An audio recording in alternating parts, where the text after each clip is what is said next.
মুস্তাফিজ যাওয়ার আগে আমাদের মায়া বাড়িয়ে গেল, এমন মুস্তাফিজকেই প্রতি ম্যাচে আমরা চেয়েছি। মুস্তাফিজের স্লোয়ার কাটারে আজ হেনরি ক্লাসেনের মতো বিধ্বংসী ব্যাটসম্যানও আজ অসহায় ছিল। এবার ম্যাচ শেষে মুস্তাফিজকে নিয়ে একই বলল মহেন্দ্র সিং ধোনি। গত ম্যাচে বাজে বোলিংয়ের পর আজ আবারও ঘুরে দাঁড়িয়েছে কাটার মাস্টার মুস্তাফিজ।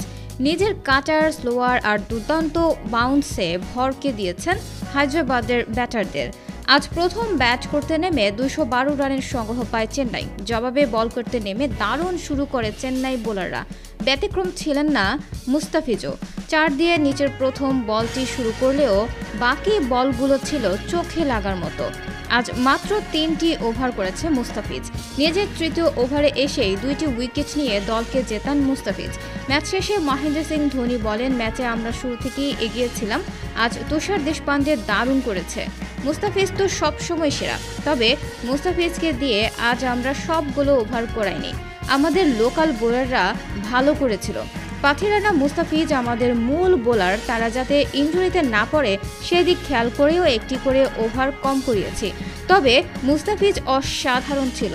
সে চলে যাওয়ার আগে আমাদের মায়া বাড়িয়ে যাচ্ছে, যাতে সে চলে গেলেও তাকে আমরা না ভুলি। সে চলে গেলে আমরা একজন মাস্টার ক্লাস বোলার হারাবো, একটি সত্যিকার রত্ন হারাবো।